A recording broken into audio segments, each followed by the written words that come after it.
민노총에 그런 얘기를 들었어요. 민노총에서 간부를 하면 웬만한 대기업 이사보다 낫다. 대우를 잘 받는다. 왜냐하면 제가 숫자를 좀 찾아보니까 네. 지금 민노총 조합원이 한 120만 명 정도 된다고 지금 얘기를 하고 있더라고요. 삼성그룹을 합쳐보니까 한 27만 명 정도 되는데 정말 간부들이 어떤 정도의 예우, 그러니까 도덕적으로도 뭐 지탄도 안 받고 그 사실 기업체는 뭐 상명하복으로 엄청나게 열심히 뭐 찍소리도 못하고 굴러가는 것 같지만 실제로는 사실은 기업에 있는 임원들은 처신이나 이런 부분에 정말 조심들을 많이 하고 있거든요. 민노총 간부의 실상은 어떻습니까? 안에서 비판을 많이 받습니까? 서로 견제합니까? 그 민주노총이 한국에서 사실 가장 큰 조직이고, 네. 그리고 그게 이제 그 무서운 것은 그만큼 내부적으로 또 치열한 나름대로 네. 자기 그걸 갖고 있습니다. 네. 그래서 조직 문화를 갖고 있어요. 네. 토론을 통해서 한다든지. 그런데 그래서 그걸 좀 잘못 보기 쉬운데 실제로는 그러니까 네. 그게 이제 그 대중 조직 안에서 그러니까 노조에서 현장에서 올라온 간부들과 네네. 그 채용된 간부들이 있거든요. 채용 간부. 채용 간부 다릅니다. 운동권에서 영입한 간부들을 그렇죠. 말씀하시는 예, 거죠? 그렇죠. 예, 운동권 예. 활동하다가 예. 도로 사람들. 그렇죠. 그래서 뭐 중앙에 근데 상근 간부가 한 50명 있다 치고 네. 그다음에 시도당에 쪽 있고 하면 한 200여 명 정도 제 있을 때는 그랬거든요. 200여 명. 예, 이런 분들은 말하는 채용 간부이기 때문에 봉급도 열악하고 뭐 상당히 힘든 조건에서 사실 생활을 한다고 보면 됩니다. 예. 뭐 그렇게 센 게 아니고. 네, 근데 네. 이제 그 높다고 하는 거는 민노총의 60% 정도가 네. 우리나라 그 전체 노동자들의 상위 20% 안에 들 겁니다. 연봉 뭐 7천 이상 최소한 이렇게 받는 분들이기 때문에 기본적으로 우리 사회 일정 정도의 이제 기득권층에 올라선 분들이죠. 그래서 그런 조직에서 만들어진 노동위원장 이런 사람들은 이제 그분들은 상당한 직장 내에서도 파워가 있죠. 그렇죠. 그러니까 대등한 관계를 갖고 있으니까. 네. 근데 그 자체를 문제라고 볼 수는 없고 네. 왜냐하면 뭐 노사가 대등하게 한다는 게 우리 한 지향이었으니까 네. 문제는 그걸 어떤 방향으로 네. 우리 사회 그리고 그 기업에 도움이 되느냐 가나 문제인데 네. 그게 아니고 계속 자기 이윤 극대화 방향으로 갔기 때문에 문제가 됐던 거죠. 자기 이익을 극대화하는 방향. 그러니까 네. 그 노조의 네. 자기 직장 이기주의 뭐 이런 네. 것이 극대화되는 방향으로 갔기 때문에 문제가 네. 된 거죠. 지금 어떻게 보면 그 이기주의를 말씀하시면 386의 이기주의를 계속 우리 사회가 지적을 하고 있지 않습니까? 예. 그래서 이참에 지금 386에 대한 혐오감이 극에 달했기 때문에 내년에 있을 내년 총선에서는 386이 다 물러가지 않겠냐? 이런 또 낙관적인 기대를 하고 있는 분들도 있거든요. 어떻게 보십니까? 386이 이제 청소됩니까? 근데 깊은 한숨을. 빡치는 숨이십니다. 그러니까.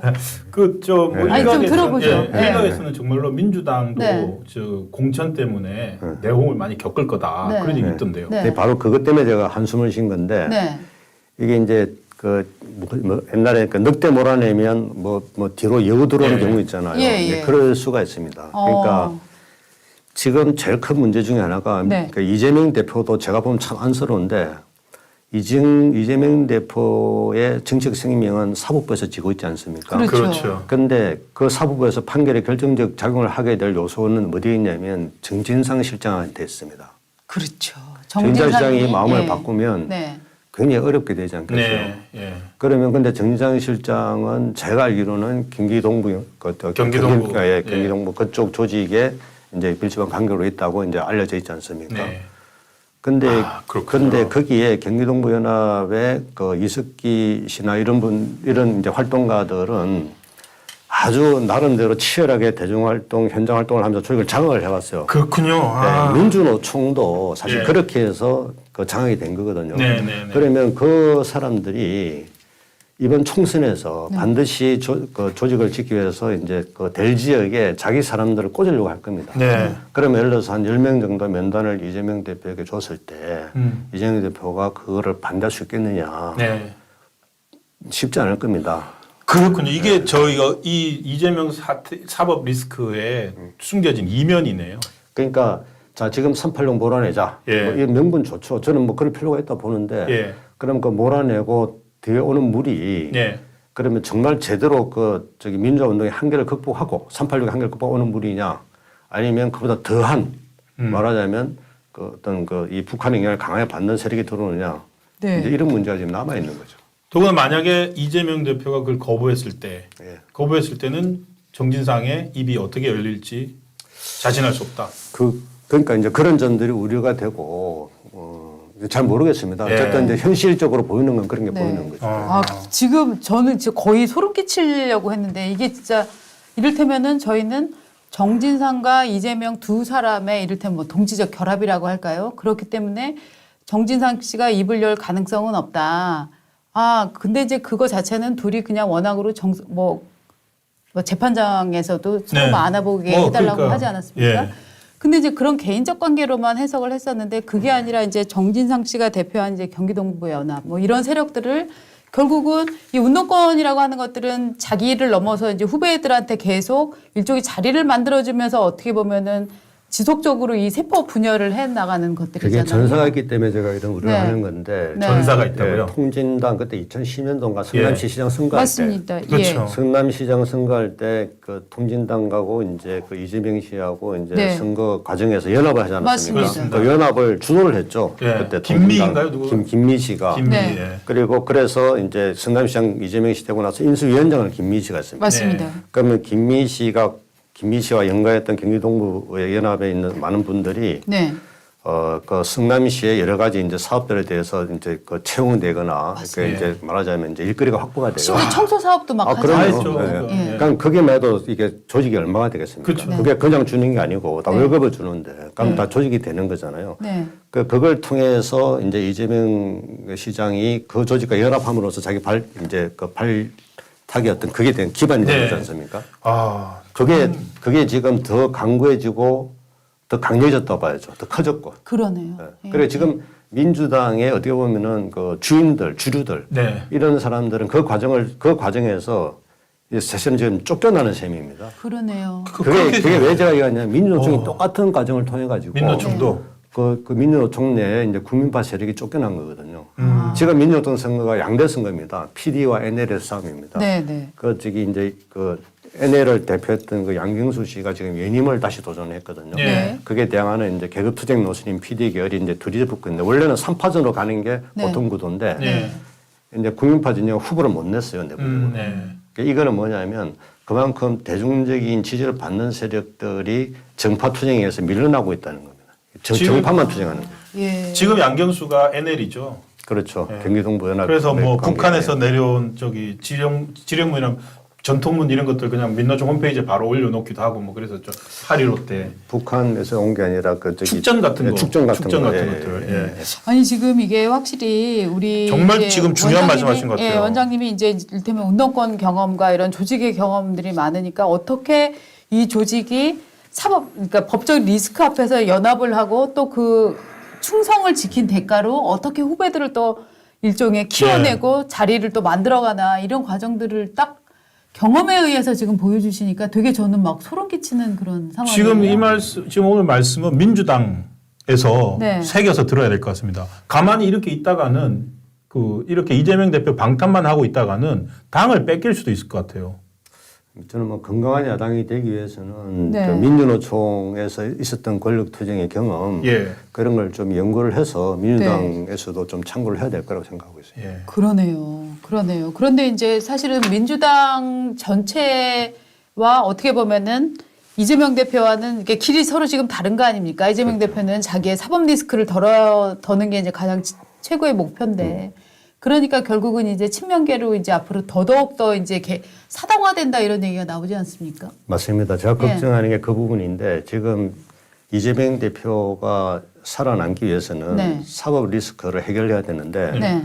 그러면 정상적으로 가면은 그 해결할 수 없습니다. 네. 그 구속을 불가피하거든요. 네. 그 벌도 받아야 벌 되고.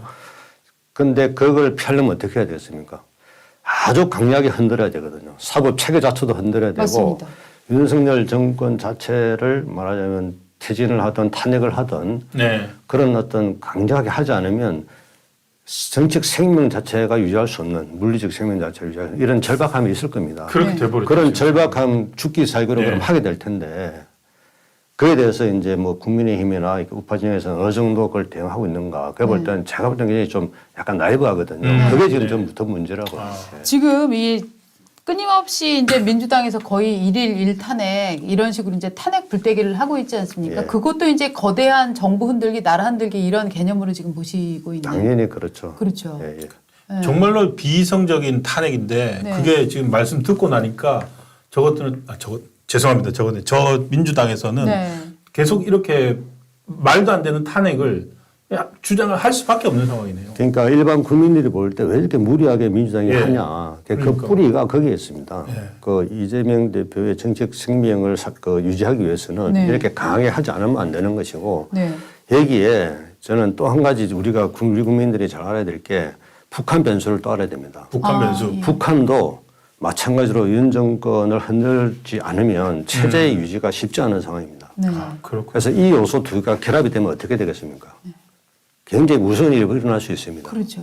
바로 그렇기 때문에 제가 이준석 전 대표의 그런 행동 이런 게 굉장히 비판적인데 정말 우리나라의 자유와 민주주의를 사랑하는 국민들은 그 문제를 정확히 보고 지금 대동단결해야 될 때거든요. 네. 대동단결해서 다음 총선에서도 이게 무슨 좌파와 우파의 전선 네. 또는 보수와 진보의 전선 이렇게 보면 안 돼요. 네. 지금 전선은 북한과 북한의 영향을 받는 정치 세력 대 자유와 민주를 요구하는 일반 국민들의 전선이거든요. 네, 네. 이 전선을 대변하는 정치 세력으로 총선에 임해야 됩니다. 네. 그런데 여기서 무슨 계속 좌우의 전선 또는 보수 진보 이렇게 해버리면 네, 네, 네. 정치가 국민들의 실제 마음을 대변을 못하는 거죠. 그래서 정치가 실종되는 거거든요. 그러네요. 그러니까 그걸 의도적으로 지금 네. 민주당에서는 계속 그렇게 몰아가는데 네, 이게 네. 무리가 있는 거거든요. 네.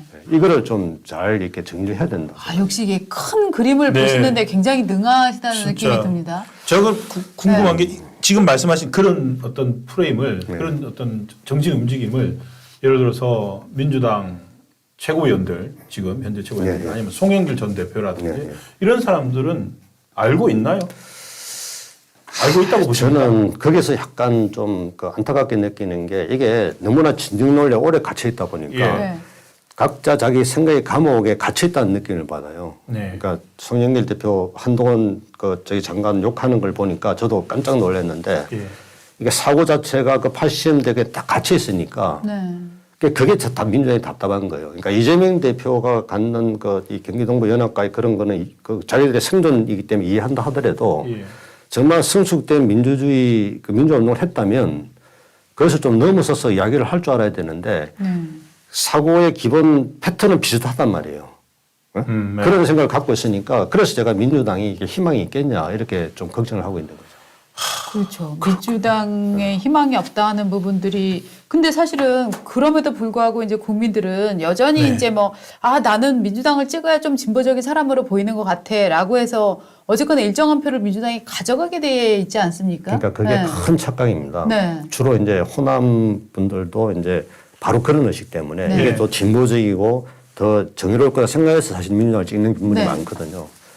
그런데 민주노총의 조합원들도 이게 자기가 옳다고 생각하기 때문에 그렇게 하고 있는 거고 주장을 하고 있는 거고. 그런데 들어가 보면 지금 그게 이미 그 역할이 끝났어요. 네. 나름대로 진보적 역할을 했던 데는 80년대, 90년대 초반에는 좀 그런 역할을 했는데 네. 지금은 그 세력 자체가 거대한 기득권 세력이 되어버렸어요. 네. 기득권 카르텔에 그렇죠. 편입이 됐다. 민주노총 조합원들의 70% 이상이. 그러니까 우파의 기득권 카르텔이 있었다면 네. 그 위에는 민주당 정권이 들어서면서 좌파의 기득권 카르텔도 어마어마하게 크게 생겨버렸거든요. 네. 그게 민주노총 일부와 민주당 이런 부분이 같이 편성해서 하고 있고 거기서 많은 비리들 이런 것들이 있었단 말이죠. 그런데 이런 기득권 카르텔 문제를 어떻게 해결하느냐가 지금은 시대의 과제거든요. 네. 이걸 윤석열 대통령은 사실 잘 지적을 했어요. 그렇죠. 제가 그러네요. 예, 네. 그래서 보수 진보 우파 좌파가 아니라 기득권 카르텔을 네. 깨는 게 중요하다. 네. 지대 추구에 그게 계속 하는 세력은 우리나라 대한민국의 미래에 없어져야 된다. 네. 이런 이야기를 하지 않았습니까? 그게 정확히 찝은 거거든요. 아, 그렇군요. 그게 시대 정신을 이야기한 네. 겁니다. 네. 근데 그거를 좀 더 능력과 어떤 힘을 발휘해서 초저리간 좀 세게 못 밀어붙이는 이런 한계 때문에 지금 국민들이 실망하고 있는 거거든요. 이게 무슨 중도를 더 늘리자 이렇게 해서 실망하고 있는 게 아니에요. 제대로 시대 정신을 보고 각을 세워서 치고 나가지 못했기 때문에 국민들이 실망하고 있는 거죠. 오히려 그러니까 또 반대 진영에서 더 발악을 하는 거 아니겠습니까? 본질적인 걸 그런 걸 잘 못하니까 이제 막 그거에 대해서 못한 걸 지적을 하면 국민들 볼 때는 또 그 말이 맞잖아요. 그러니까 그 반대 여론 지지율이 안 오르고 있는 거죠. 저는 이제 그 지금 카르텔론에 대해서 이제 일부에서는 아, 왜 대통령이 자꾸 너무 공격적으로 네. 보이게 해서 카르텔 얘기를 하냐라는 지적들을 하는데 저는 기본적으로 그런 카르텔, 경제적인 이득 중심의 카르텔을 깨지 않으면 우리나라가 근본적으로 개혁이 안 된다라고 생각을 하거든요. 그렇습니다. 그런데 네. 이제 대통령이 그래서 이 지적이 저는 정말 틀린 점이 없다. 네. 그런데 왜 국민들은 그런 얘기를 들을 때 실망하고 아 이거 싸운다라고 생각을 할까? 이게 어떤 과정에서 문제가 있는 걸까? 마치 용산에서 대통령 혼자 일하고 있는 듯한 느낌? 이거를 어떻게 좀 조정을 해야 될 거라고 보세요? 제가 볼 때는 네. 그 이제 대통령이 기득권 카르텔 척결을 굉장히 강하게 이야기했지만 네. 사실은 용산의 많은 세력 예. 네.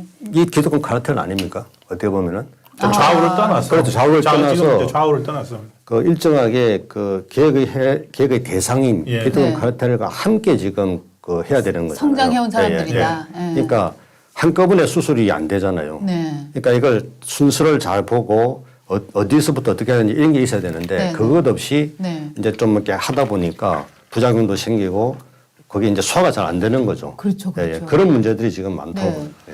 그래서 이제 대통령을 걱정하시는 분들은 대통령의 방향과 이 보는 눈은 틀린 점이 없는데 왜 이것들이 이게 효과적인 정책이나 아주 임팩트 있는 어떤 결과로 나타나지 않고 말과 이 정부의 어떤 정책이 따로 노는 느낌 이게 들까? 이걸 많이 걱정을 하시더라고요. 네, 그거는 이제 사실 내각도 이제 많이 좀 책임을 지고 네. 고민해야 될 문제라고 봅니다. 그렇죠. 그러니까 이제 일의 우선순위.